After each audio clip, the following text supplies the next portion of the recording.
자, 다시 이어가도록 하겠습니다. 두 번째 파트예요. 드디어 이제 수학 공부하는 내용으로 한 걸음 더 들어가도록 하겠습니다. 수업 프로그램에 대한 내용이고요. 첫 번째로 잠시만요. 여기서 또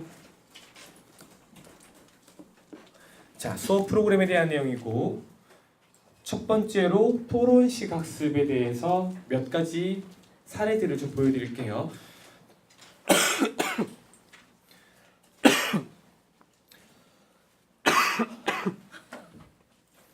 어제 술을 마셨더니 네, 어제 술 마시면서 마지막에 한 1시간 반은 술 먹기 게임을 했거든요. 369부터 시작해가지고 했는데 아주 놀라운 사실을 발견했습니다. 어저께 게임에 참여한 사람이 모두 다 해서 10명이었거든요. 369를 해도 판이 안 갈라져요. 왜냐면 저는 계속 7의 배수만 나와요. 그냥 1의 자리는 항상 7이에요. 돌아가니까. 어느 순간 그걸 깨닫고 이건 의미가 없다 해서 중간에 끊었더니 욕먹었어요. 왜 그걸 이야기하냐고. 분명히 그 와중에서도 실수하는 사람이 있는데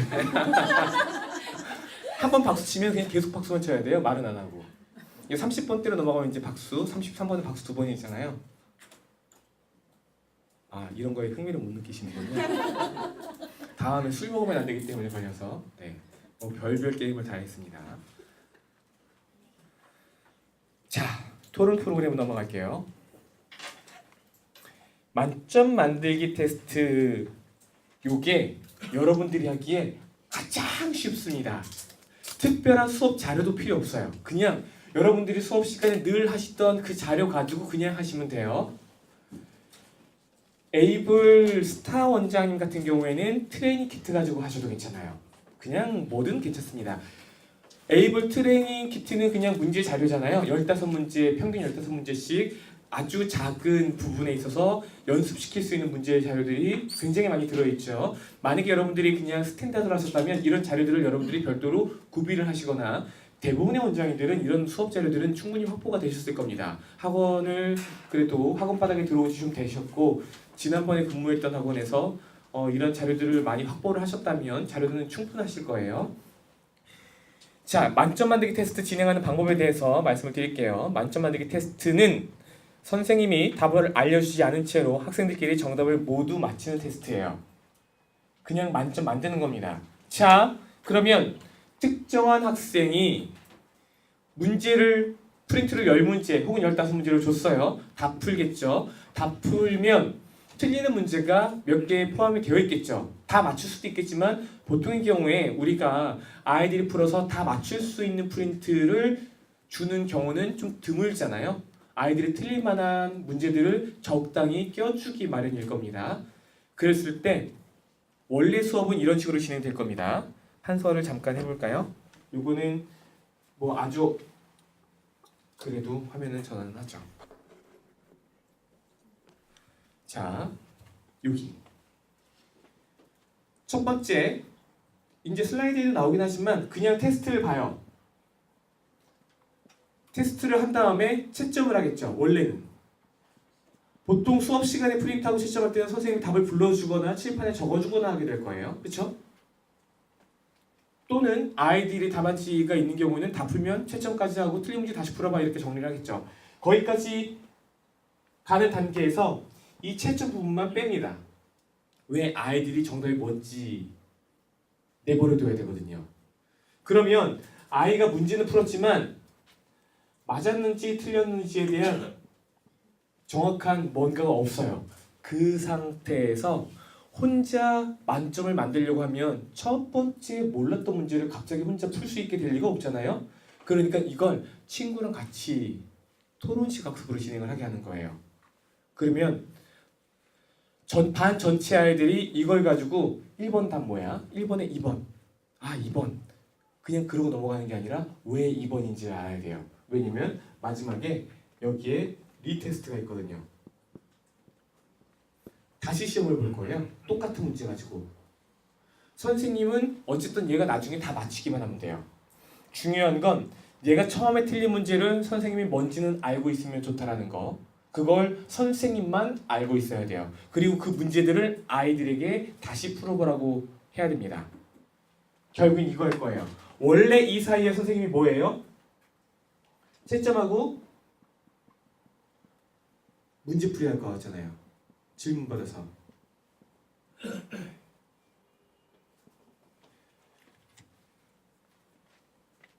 토론식 학습 중에서 만점 만들기 테스트는 이걸 안 하겠다는 뜻입니다. 이걸 안 하는 대신에 아이들끼리 스스로 그냥 정리해서 풀이 방법도 아이들끼리 그냥 알아서 공부하는 거예요. 그 과정에서 아이들은 지금 몰랐던 문제를 친구한테 배워서 나중에 풀게 될 거예요. 그런데 놀라운 사실은 아이들이 친구들끼리 이렇게 같이 공부하잖아요. 선생님이 설명해 준 것보다 훨씬 더 적극적으로 참여하는 경우들이 많아요. 일단 재밌으니까. 자, 또 자, 진행 방법 약 120분 정도 소요되는 걸 모델로 해서 설명을 드릴게요. 여러분들이 120분이 우리는 학원에서 애들이 왔다 갔다 하는데 90분밖에 안 걸리는데 어떻게 120분을 하지? 그럼 못하네? 아니에요. 그런 경우에는 문제 개수를 줄이면 됩니다. 한번 보시죠.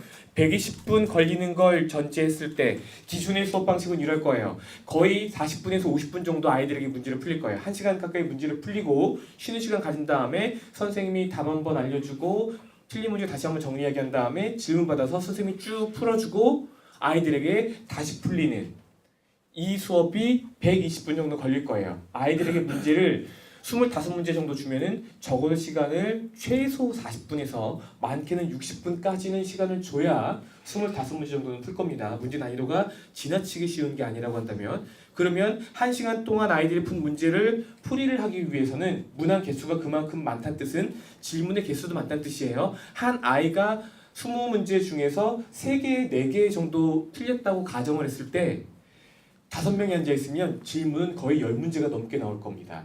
그럼 그런 것들을 풀어줘야 되잖아요. 선생님이 수업 시간에 설명해서 풀어줬을 때 10문제 푸는데 1시간은 걸릴 거예요. 그쵸? 자, 그 기준으로 지금 가는 겁니다. 학생들이 시험지를 풀 거예요. 40분 동안. 그리고 이제 시험지를 수거해서 채점을 선생님이 직접 하는 방법을 여기에 설명을 드렸고요. 그냥 이거 하기 전에 아이들에게 못 푼 문제를 따로 표시해 두라고 합니다. 그러면 선생님이 수거를 안 해도 괜찮아요. 근데 여기에서는 틀린 문제는 체크가 안 되겠죠. 틀린 문제들은 아이들끼리 정답을 맞추면서 처음에 틀렸던 거 있으면 반드시 체크해 놓고 다시 정답을 맞추라고 지시를 할 겁니다. 그런 경우에는 선생님이 시험지를 수거한 다음에 채점을 하고 학생이 틀린 정보를 기록을 안 해도 괜찮을 거예요.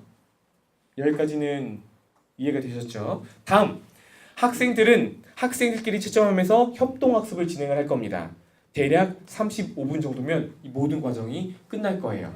선생님이 문제를 풀어주면 1시간 가까이 걸리는 게 아이들끼리 하게 하잖아요. 그럼 3, 4, 5, 둘 이렇게 다시 모여가지고 다시 채점을 진행할 거예요. 그리고 서로 알려줄 겁니다. 선생님이 진행하는 것보다 시간이 훨씬 짧아요. 이 상태에서 이제 적당한 피드백을 줄 겁니다. 그리고 재시험을 보겠죠. 자, 이 방식대로 수업을 진행을 하면 아이들이 좋아해요. 그냥 아이들이 재밌습니다.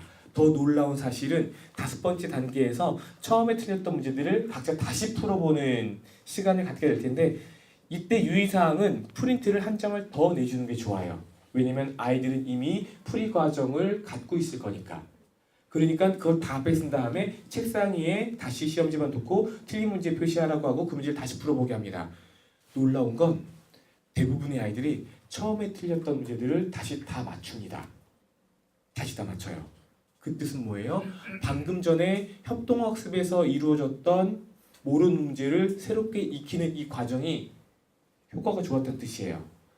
그런데 여러분들 분명히 경험하셨을 겁니다. 선생님이 문제를 앞에서 쭉 풀어줘요. 그 상태에서 아이들에게 너 이거 다시 풀어봐. 그러면 중간에 질문하는 아이들이 많다라는 사실, 못 푸는 문제가 여전히 존재한다는 사실 여러분들이 잘 알고 계실 겁니다. 그런데 이와 같은 방식으로 진행하면 거의 나오지 않습니다. 거의 나오지 않아요.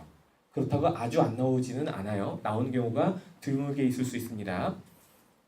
쌤, 일본은 지금 한 사람이 없잖아요. 이번에 제가 설명한 학생은 있어요. 저예요. 너야? 너도 왜 못 풀었었는데? 나 풀다가 말았어. 이미 설명했으니까 단순하게 설명을 해서는 어쨌든 지금 실제로 이 수업을 진행하는 거예요. 야,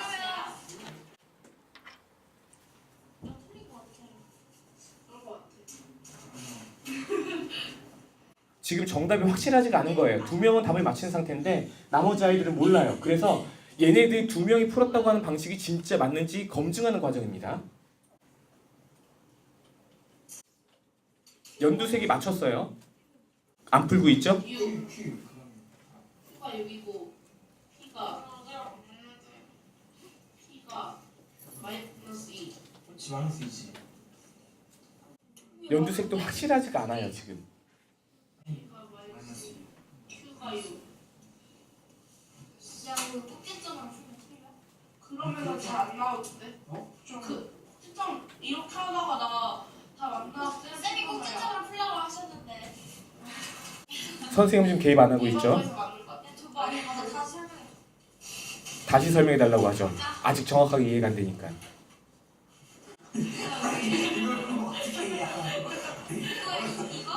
이거를 어떻게 아프게 똑같잖아. 이렇게 가는 거 이렇게? 이거 말고 이거 뒤에 꼭지점 미릴 거야. 이거를 bx 플러스 c로 놔. 이거 누구야 그냥 이거? 그 다음에 여기가 0,4니까 c가 4야.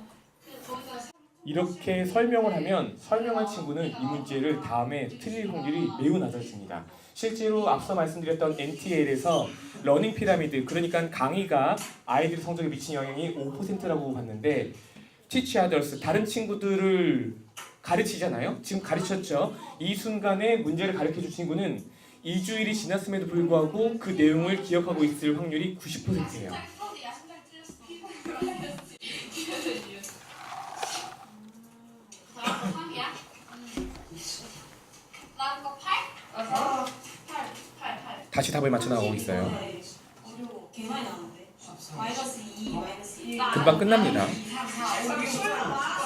마이너스 안 돼. 여기에서 연두색 뒤에 있는 애는 말을 안 하고 있을 거예요. 그쵸? 얘는 공부 지지리도 안 하는 애예요. 맨날 거짓말하고 연기가 장난 아닙니다. 너 왜 숙제 아니었어? 그러면 뭔 얘기를 해요. 그 다음 날에는 숙제 노트를 안 가지고 와요. 그리고 오늘은 진짜 숙제 다 했는데 와 책상에 올려놓고 선생님 엄마한테 좀 가져오라고 할까요? 걔네 집이 청담동이거든요. 그래서 멀어요. 엄마가 가져오려면 30분 걸릴 거예요. 됐어. 바로 가져오라고 할 수 있는데 진짜 숙제 다 했는데 너무 뻔뻔해요. 매일 이유가 달라요. 어느 날은 오자마자 선생님 어떡해요? 오늘 저 숙제 거의 다 했는데 학교에서 이렇게 하다가 살 때 걸려가지고 노트랑 문제 다 뺏겼어요. 오자마자 이래요. 저랑 2달 정도 과외를 했던 친구예요. 이 반에 들어가기 위해서. 그때까지만 해도 1대1이니까 처음에는 공부를 그래도 제법 했습니다. 근데 마지막에 한 달은 저도 컨트롤이 조금 힘들겠다. 그러니까 얘가 너무 뺀질뺀질거려서 그 다음부터 숙제를 아예 안 내줬어요. 어차피 안 할 거니까. 대신에 학원에 1시간 정도 남겨놓습니다. 저 옆에서 일할 거 아니에요. 그럼 내 옆에서 숙제 다 하고 가는 거예요. 그니까 그나마 좀 됐어요. 그리고 얘를 이제 때가 돼서 반에 넣어줬어요. 반에 넣은 다음에도 얘는 수업에 적극적으로 참여하지 못해요. 왜? 공부를 하나도 안 했으니까 다 모르거든요. 그런데 놀라운 건 이 수업을 3주 정도 진행을 했을 때, 일주일에 한 번씩 진행하거든요. 3주차 정도 갔을 때 얘가 말을 하기 시작해요. 그리고 4주차, 5주차 갔을 때 적극적으로 참여해서 이거 3번 아니야 3번 아니야 막 이러기 시작합니다. 무슨 뜻이에요? 이런 수업 환경에서 아이들은 이걸 느껴요. 내가 뒤처지고 있구나라는 걸. 이게 표면 위로 완벽하게 드러납니다. 그냥 완전 빨개 벗고 있는 느낌이에요. 교실 안에서 3번, 7번, 10번 이렇게 질문을 한 다음에 가만히 이렇게 앉아 있잖아요. 그래서 선생님 설명해 주면은 그 적기만 하고 있잖아요. 여기에선 얘가 잘 모르는 게 표면 위로 드러나지 않아요. 그러니까 덜 창피합니다. 본인이 공부를 안 하고 있다는 게. 근데 지금 다른 아이들은 다 이 문제를 서로 막 설명해주고 막 이러고 있잖아요. 이 과정에서 얘는 자기가 말을 못하고 있다는 사실 자체가 괴로운 거예요. 그래서 수행 회피 동기가 나타나기 시작합니다. 즉 말을 못하고 있는 내 자신이 창피한 거예요. 그러니까 공부를 해가지고 와요. 숙제를 해가지고 옵니다. 애가 바뀌는 순간이죠. 그런 자극을 이런 과정에서 줄 수 있어요. 자, 볼게요. 지금 에이블 가맹점 원장님께서는 이미 에이블 단톡방에 들어와 계시죠. 단톡방에 보면은 진짜 학원 열심히 하시는 분들 많죠. 야, 뭐 이렇게까지 해? 라는 생각이 들 정도로 열심히 하시는 분들 많아요. 그 과정에서 여러분들은 와, 난 개쓰레기구나 라는 생각이 드실 거예요. 난 그냥 놀고 먹었구나, 거저 먹었구나 라는 생각이 드실 겁니다. 자기 반성의 시간을 가질 거예요. 그러면서도 그냥 하던 대로 계속 하신다면 여러분들하고는 3년 뒤에는 지구상에서 없어질 가능성이 있습니다. 변화하셔야 됩니다. 그런 변화를 받기 위해서 가장 좋은 방법은 그냥 그거예요. 열심히 하는 사람들 그룹 안에 들어가서 그냥 적당히 끌려가는 거죠. 조금 더 열심히 따라가거나 아니면 함께 가면 좋아요. 아이들에게 만점 만들기 테스트를 통해서 그런 것들을 좀 줄 수가 있습니다.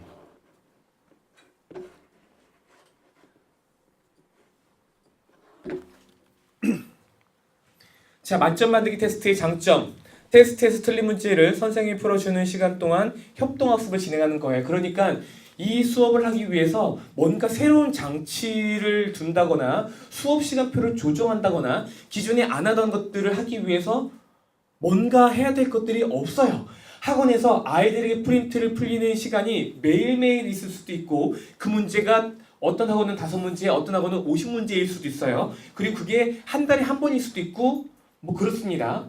또는 프린트를 주는 게 아니라 교재에 우리 학원에서 푸는 메인 교재의 일부분을 아이들이 푼다라고 한다면 그냥 그렇게 진행해요. 만약에 지금 이건 아이들이 같은 진도여야지만 가능한 거잖아요. 그래서 우리는 같은 진도가 아니라 개별 맞춤 학원이다. 그래서 같이 앉아있는 아이들이 진도가 다 다르고 푸는 프린트가 다 다르다. 그러면 이 수업이 당연히 진행이 안 됩니다. 그럴 때는 별도의 시간을 마련해야 될 거예요. 일주일에 1시간을 해도 괜찮고 보름에 1시간을 해도 괜찮아요. 여기서 1시간은 60분이라는 의미가 될 수도 있고 하루 종일이 될 수도 있을 거예요. 그건 여러분들 자유예요. 여러분들 환경에 따라서 자유롭게 선택하시면 됩니다. 이 이야기를 길게 드리는 이유는 이 정도까지만 설명을 드리면 질문을 해요. 저희는 수업 시간이 120분이 안 되는데 어떻게 이거 120분을 하죠? 그럼 어떻게 해야 돼요? 문제 양을 반으로 줄이면 돼요. 그럼 당연히 문제 푸는 시간도 줄어들고 같이 이걸 정답 맞춰나가는 시간 자체도 줄어들 거예요. 5문제만 가지고 해도 돼요? 됩니다. 다 돼요. 5문제는 좀 문제량이 적어서 5문제를 할 거면 어려운 문제들을 적어도 2-3개는 섞어주셔야 돼요. 아무도 못 풀어도 괜찮아요. 아이들끼리 풀어보라고 하잖아요. 서로 이야기를 해요. 야, 여기서 이렇게 하면 안 돼? 저렇게 하면 안 돼? 그거 안 돼. 잠깐만, 이렇게 하면 되겠는데? 아이들끼리 같이 이야기를 하면 서로의 어떤 문제를 풀어내는 아이디어들이 하나로 모이면 거기에 힌트를 얻어가지고 누군가는 풀이 방법을 찾아내요. 그러면 걔가 그 방법을 이야기하는 순간 맞다! 하고 동조하는 아이들이 나타납니다. 이 과정에서 아이들은 깨달음을 얻기 시작하는 거예요. 자기네들끼리 대화를 주고받으면서 한 명도 못 풀었던 그 문제들을 5명에서 풀면 풉니다. 결국엔. 그리고 이런 상황이 정말 비일비재하게 일어나요. 그리고 무엇보다 아이들이 재밌어요. 맨날 이렇게 하자고 합니다. 맨날 해도 상관이 없어요. 왜? 어차피 우리 학원에 아이들에게 문제를 풀어주는 시간이 있다는 뜻은 아이들에게 문제를 풀어보라고 하는 시간이 있다는 뜻은 그 문제를 풀어주는 시간도 있다는 뜻이거든요. 그냥 이 시간을 그냥 그대로 활용하면 되는 거예요. 선생님이 문제 풀어주는 시간 대신에 아이들끼리 그 과정을 대치하는 겁니다. 그리고 반드시 아이들에게 처음에 틀렸던 문제들을 다시 풀리는 게 중요하겠죠. 이런 식으로 하되 진도가 다 다르다? 그럼 어떻게 하냐? 적어도 내신은 똑같을 거 아니에요. 해쳐 모여하면 됩니다. 같은 학년끼리 모여가지고 진행하면 돼요. 자, 테스트에서 틀린 문제 풀 협동학습 진행하는 거예요. 학생들끼리 문제를 해결하는 겁니다. 아는 것을 말로 표현할 수 있는 학습이 될 거예요. 처음에는 정확한 수학적 표현을 잘 사용하지 못해요. 그리고 아까 막 그랬죠. 선생님이 꼭지점을 풀지 말라고 했는데 그러니까 얘는 뭔가 오해하고 있는 거예요. 그런 것들이 표면 위로 드러납니다. 아이들이 자꾸 말하면서. 그러면 그때는 선생님 개입하면 안 돼요. 따로 메모를 해둘 겁니다. 1번부터 10번까지 적어놓고 아이들이 푸는 문제들을 여기서 아이들이 누가 이런 말을 했는데 이거는 교정해줘야겠다. 아 이거는 얘가 얘한테 풀어주는데 잘못된 풀이 방법으로 문제를 공유하고 있어요. 그럴 경우에는 내가 정확한 풀이 방법을 교정을 해줘야 될 거예요. 그리고 그 풀이 방법이 가지고 있는 한계에 대해서 이야기를 해줘야 될 겁니다. 왜 그런 거 있잖아요. 중학교 1학년 때인가 2학년 때인가 마이너스 1의 n승 플러스 뭐 마이너스 뭐 1의 n승 플러스 1의 n승 n 플러스 2승 막 이런 거 있잖아요. 그래서 n이 홀수냐 짝수냐에 따라서 이 풀리는 방법이 다르잖아요. 그렇죠? 마이너스 1이 될 수도 있고 1이 될 수도 있고 이 문제를 보통 아이들이 객관식 혹은 숙제를 한 상태에서는 어떻게 푸는지 아세요? 1을 대입해 보거나 2를 대입해 봅니다. 그렇죠? 홀수인 경우 이렇게 짝수인 경우 이렇게 구분해서 푸는 게 아니라 그냥 1 또는 2를 그냥 대입해서 풀어봐요. 그럼 쉽거든요. 근데 이렇게 풀면 안 되죠. 이 문제를 통해서 배워야 되는 건 뭐예요? n이 홀수일 때 짝수일 때 구분해서 푸는 거예요. 그리고 이런 과정들은 중학교 1학년 지금 이 문제에서는 전혀 다를 바가 없을 것 같지만 실제로 미지수가 특정되지 않은 상태에서 어때요? 미지수를 가정하고 시작해야 되잖아요. 최고차항의 개수가 문자인 경우에 이게 0인 경우와 0이 아닌 경우로 구분해서 풀어야 되는 상황들이 존재하죠. 0이 아니라고 한다면 이걸로 나눠버릴 수도 있고 뭐 이렇잖아요. 이런 상황들을 아이가 특정해야 되는데 그 특정하고 문제 푸는 게 아니라 상황들을 구분하고 그거를 조건에 따라서 답이 여러 가지로 나올 수 있다는 걸 아이가 알아야 되는데 그걸 몰라요. 그러니까 아이들이 이 문제는 잘 풉니다. 2x 플러스 1 이런 문제는 잘 풀어요. 그런데 ax 플러스 b는 0이다. 이 방정식 풀어봐 라고 하면 보통 어떻게 해요? 처음엔 당황해요. 왜? 답이 숫자가 아니니까. 그 다음에 어떻게 합니까? x는 마이너스 a분의 b라고 떡하니 써놓죠. 틀렸잖아요. 왜? a가 만약에 0이라면 그쵸? 네. 아이가 이런 일반화를 시킬 수 있게 만들어줘야 됩니다.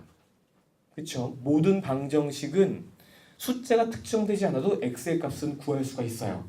뭐 근해 공식도 사실 그런 내용이고, 그쵸? 뭐 이런 내용에 대해서 제가 더 이상 깊게 설명드릴 만큼 여러분들의 수학적 지식이 저보다 떨어진다고는 생각하지 않습니다. 저는 수업을 안 한 지 오래돼서 지금은 여러분들보다 훨씬 더 수학적 지식이 떨어질 거예요. 못 푸는 문제들이 더 많을 거예요. 앞으로도 계속 그럴 겁니다. 동료 교수 학습법 되게 좋은 학습법 중에 하나예요. 이 과정에서 많은 아이들이 수혜를 받습니다. 공부를 못하는 아이들은 이 문제를 조금 전까지 몰랐다가 방금 푼 그 친구에게 눈높이에 딱 맞는 설명을 드리게 될 거예요. 그래서 친구가 설명해 주는 게 훨씬 이해가 쉬워요. 제 주변의 친구들이 그랬습니다. 선생님이 설명해 주는 것보다 네가 설명해 주는 게 더 쉽다고. 제가 수업을 잘해서 그래요? 아니요. 전 얘가 이 문제를 왜 못 푸는지를 잘 알아요. 저도 그것 때문에 잠시 동안 이 문제를 버벅거리고 있었거든요.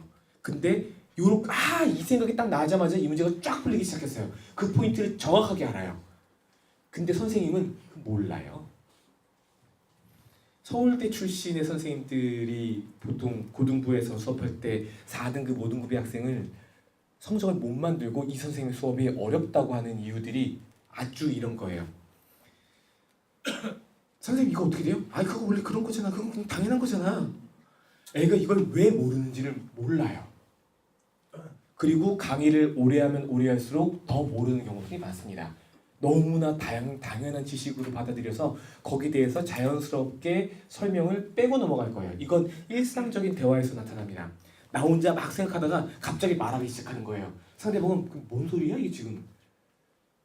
나 혼자 그 전 단계의 생각을 다 해놓은 다음에 그 다음부터 이야기를 하니까 상대방이 무슨 얘기를 하는지 한참 들어야 그때부터 이거 무슨 얘기하는구나 라고 알 때가 있습니다. 이건 강사들도 마찬가지고 여러분들이 아주 일상적인 대화를 할 때도 마찬가지일 거예요. 어느 순간 상대방이 하는 말을 못 알아들을 때가 있어요.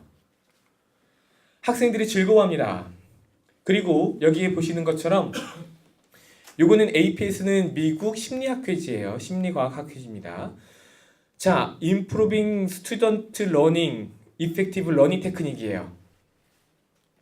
효과적인 학습 기술에 대해서 이야기를 하고 있습니다. 여기 보면 10가지 학습법을 소개하고 있죠. 자, 그 중에 2번 셀프 익스플레네이션. 요건 학생 스스로 자꾸 설명하는 거예요. 이 학습의 장점은 대상이 없어도 돼요. 혼자 중얼중얼 거리면서 문제를 풀어도 좋습니다. 사실은 대화의 상대방이 있는 게 좋아요. 강아지를 앉혀놓거나 인형을 앉혀놓고 설명을 해도 괜찮아요. 약간 또라이 같겠지만 내 문제풀이를 듣는 사람이 이 과정을 모르는 동생이어도 상관이 없어요. 엄마여도 괜찮습니다. 단 엄마는 가급적 피하는 게 좋아요. 문제를 풀다가 중간에 막히면 엄마한테 한 소리 들을 거예요. 너 이 새끼야 이것도 아직도 못 풀어. 그 소리를 듣는 순간 이 수업은 더 이상 효과가 없습니다. 애는 주눅 들 거예요. 그럼 설명하려고 들리지 않을 거예요. 그래서 이걸 엄마가 옆에서 도와준다면 무조건 맞장구 쳐요. 난 뭔지 알겠다. 너는 어떻게 이렇게 문제를 잘 풀어. 그냥 맞장구 쳐줘요. 애는 기분이 너무 좋아가지고 그 다음 문제도 설명하고 싶고 그 다음 문제도 설명하고 싶을 거예요. 그냥 엄마 옆에 앉아서 이거 들어주기만 하면 돼요. 그냥. 그러면 아이는 기분이 좋아서 막 설명하려고 할 겁니다. 그러면 이건 말로 설명한 친구는 단순히 답을 풀어서 맞췄다라는 게 아니라 이 문제를 다음에 틀리지 않을 가능성이 매우 높아진다는 뜻이기도 할 거예요. 자, 여기 보시면 진한 회색은 이제 설명을 많이 한 거고요. 이제 셀프 익스플레네이션을 한 거죠. 그리고 하얀색은 아예 없는 거예요. 여기까지만 봤을 때 그냥 아주 정형화된 문제 같은 경우에는 점수 차이가 이렇게 많이 나지 않지만 추상적인 문제로 다가오면 다가올수록 그러니까 설명을 할 때 행간의 의미가 되게 많아지는 거예요. 논리 체계가 많아지는 겁니다. 그런 경우일수록 점수 차이가 이렇게 많이 나게 됩니다. 자, 만점 만들기 테스트에 게임 요소를 추가할 수가 있어요. 이건 애들이 더 좋아할 겁니다. 더 좋아할 거예요. 혹시 덥지는 않으세요? 괜찮습니까? 저만 덥군요. 네. 혹시 에어컨을 살짝 좀 틀어주시면 안 될까요? 자, 한 반의 학생들을 2개 팀으로 나눠서 대항전을 펼칠 수가 있습니다. 그러니까 한 반에 8명이다. 4명 팀으로 나눠요. 이때 게임적인 요소가 들어갔기 때문에 운영 방법이 조금 달라집니다. 어떻게 하면 돼요? 누가 먼저 만점을 만들어 오는가에 대해서 점수를 매길 수도 있어요. 이걸로만 판가름을 할 수도 있습니다. 어느 팀이 먼저 다 풀어가지고 오는가, 다 풀어가지고 오는 팀이 이기는 걸로 끝낼 수도 있어요. 여기서 한 걸음 더 들어간다면 문항별 배틀을 했을 때 얼마나 정확하게 설명하는가. 그러니까 1번부터 10번까지 서로 공수를 전환해 가는 거예요. 여기에서 먼저 질문을 해요. 그러면 저쪽 팀에 한 학생을 지목하고 너 1번 풀어봐. 그럼 얘가 1번 풀 거예요. 나 설명을 하겠죠. 쭉 풀이 과정을 하면서 얘가 이제 공격을 할 거예요. 거기 왜 그렇게 풀었어요? 그 공식은 왜 적용했어요? 거기서 식이 왜 그렇게 돼요? 그럼 얘는 그런 이유들을 설명을 해야 돼요. 그러니까 이 과정에서 뭘 해야 돼요? 우리 팀에서 가장 못한 애들도 이 문제를 잘 풀 수 있게 자기네들끼리 다 알려줘야 돼요. 왜? 걔가 선택당할 확률이 높으니까. 이걸 왔다 갔다 거립니다. 그 과정에서 별해를 제공할 수도 있어요. 그 점수가 좋으면, 별해가 좋으면 선생님이 점수를 추가로 줄 수도 있습니다. 최종적으로 제시험을 봤을 때 어느 팀의 총점 또는 평균 점수가 더 높은가, 이런 것들로 볼 수도 있어요. 딱 봐도 그냥 애들이 재밌어하지 않겠습니까? 수학을 놀이처럼 하고 있는 순간이에요. 대신에 이 부분에 대해서는 시간이 조금 길게 걸릴 겁니다. 그렇기 때문에 한 10문제 정도만, 제법 어려운 문제를 한 3문제 정도 섞어 넣어서 아이들에게 풀려요. 이쯤 되면 여러분들 머릿속에 이런 의심이 들 거예요. 이런 것들은 공부 잘하는 애들이나 뭐 원래 말 잘하는 애들이나 하는 거 아니야? 아니에요. 괜찮아요. 공부 못하는 애들 모아두고 하세요. 됩니다. 안 해보셨잖아요. 왜 안 해보시고 섣불리 재단을 하면서 안 해야 되는 이유를 그렇게 애써서 만들려고 노력하십니까? 해보세요. 애들이 진짜 문제를 어려서 못 푸는 문제가 있잖아요. 그러면 선생님 문제를 난이도를 못 맞춰서 주신 거예요. 아니 우리 학원에 있는 아이들은 시중에 나와 있는 문제집 중에서 가장 쉬운 문제집을 줘도 틀리는 게 많은데 어떻게 해요? 그러면 그 친구는 지금 1-1을 배우겠다고 가정을 했을 때 그 친구는 1-1을 몰라서 얘가 멍청해서 그걸 못 배우고 있는 게 아니에요. 문제가 이미 초등 과정 어딘가에서 있는 겁니다. 그걸 찾아서 고쳐줘야 될 거 아니에요. 그래야 진도를 나갈 거 아닙니까? 그렇지 않고 진도만 나가면 어떻게 될 거예요? 모르는 건 계속 모르는 채로 나갈 거 아닙니까? 그러니까 얘의 성적은 항상 형편이었고 항상 가진 낮은 레벨로 했을 때 오답이 많이 나와요. 그럼 그거 계속 그렇게 하실 거예요? 그게 맞습니까? 미래가 뻔히 보이잖아요. 얘가 1년 뒤에, 3년 뒤에, 5년 뒤에 뭐 하고 있을지, 수학을 얼마나 잘하고 있을지 뻔히 보이잖아요. 그럼 평생 그렇게 되게 놔둘 겁니까? 아니죠. 이건 좋은 수학 교육이 아니잖아요. 그러니까 어떻게 해야 돼요? 아이가 지금 가장 쉬운 문제를 줬음에도 불구하고 오답이 절반 정도 나온다. 그러면 얘는 다른 어딘가에 문제가 있는 거예요. 보통은 지금 배우고 있는 내용, 전 단계에서 배웠던 내용 어딘가에 구멍이 있을 겁니다. 그럼 구멍을 찾아줘야죠. 끝까지 찾아줘서 메꿔줘야 됩니다. 이때는 아주 난이도 있는 문제들까지 풀 수 있을 만큼의 실력을 키울 수는 없어요. 그럴 필요는 없습니다. 중등 기준으로 봤을 때 쌤 수학 대표 유형 정도만 건드리고 넘어가도 괜찮아요. 왜? 지금 이 학기를 공부하는 동안에 가끔 만나게 되는 좀 어려운 문제들은 다음 과정을 공부하는 데까지 필요한 지식은 아니에요. 단 그 문제를 해결함으로 해서 아이들은 좀 더 깊이 있는 사고까지 해볼 수 있는 기회들이 제공이 되긴 하겠죠. 근데 지금 중요한 건 전 단계에서 충분히 익혀서 나왔어야 되는 내용을 지금 익히지 않았기 때문에 지금 배우는 내용이 뭔 말인지 모르는 상황이에요. 그러면 그 기본적인 개념만 빠르게 공부하고 넘어와도 괜찮아요. 에이블이라고 한다면 LMS로만 공부를 해도 괜찮아요. LMS로 동영상 듣고 앞에 있는 문제 풀고 데일리 테스트 보고 3 레이어드 테스트만 정리하고 넘어와도 아무런 문제가 안 생길 거예요. 그냥 그 정도만 하고 넘어와도 예전에 내가 몰랐던 것 때문에 지금 발목을 잡히는 일이 현저하게 줄어들 겁니다. 이걸 좀 더 잡아주고 싶다. 그러면 트레이닝 키트 살짝 들어가시면 됩니다. 그렇죠?